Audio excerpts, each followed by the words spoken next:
தாய் தமிழ் உறவுகளுக்கு வணக்கம். காமராஜர் பிறந்தநாள். நாடார் சமூக ஊர்வலத்தில் என்ன நடந்தது என்று பாருங்கள் என்ற தலைப்பில் இந்த காணொளியை காண்கிறோம். காமராஜர் ஊர்வலம்.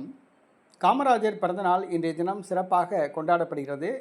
மதுரை விளக்குத்தூண் அருகில் உள்ள காமராஜர் சிலைக்கு மாலை அணிவிப்பதற்காக நாடார் சமூகத்தை சார்ந்தவர்கள் ஊர்வலமாக செல்கிறார்கள். முதலில் ஒன்றை புரிந்து கொள்ள வேண்டும். காமராஜர் ஜாதி தலைவர் அல்ல, அவர் ஒரு தேசிய தலைவர். ஆனால் காமராஜரை ஒரு சாதிய வட்டத்துக்குள் குறுக்கி வைத்தது திராவிடம். அவருக்கு சாதி முத்திரை கூத்தியது திராவிடம். அவரை சாதி தலைவராக மாற்றியது திராவிடம். ஆனால் கல்வி கண் திறந்தவர் தமிழகத்தின் ஒளிவிளக்கு காமராஜர். அதை புரிந்து கொள்ள வேண்டும். தமிழ்நாட்டில் காமராஜர் ஆட்சியில் தான் சிறப்பாக பல திட்டங்கள் நிறைவேற்றப்பட்டன.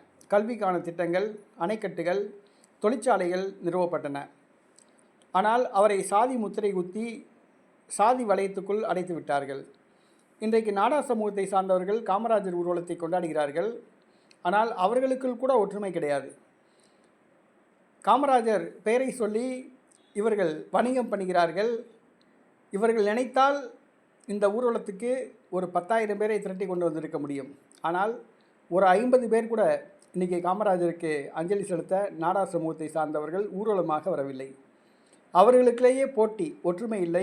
பல பிரிவுகளாக பிரிந்து அஞ்சலி செலுத்த வருகிறார்கள். இப்பொழுது பால்குடம் எடுத்துக்கொண்டு செல்கிறார்கள் பெண்கள். ஒரு 50 பேர் கூட கிடையாது. பரிதாபமான நிலைமை.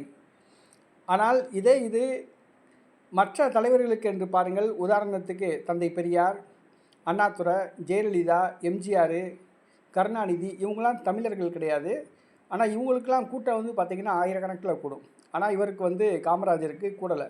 ஏன்னா காமராஜரை சாதிய தலைவராக மாற்றியது இந்த திராவிடம். அப்படி மாற்றினாலும் கூட நாடார் சமூகத்தில் கூட கிடையாது. இதான் ரொம்ப வேதனையான விஷயம். காமராஜருடைய புகழ் மழுங்கடிக்கப்படுகிறது என்பதுதான் உண்மை.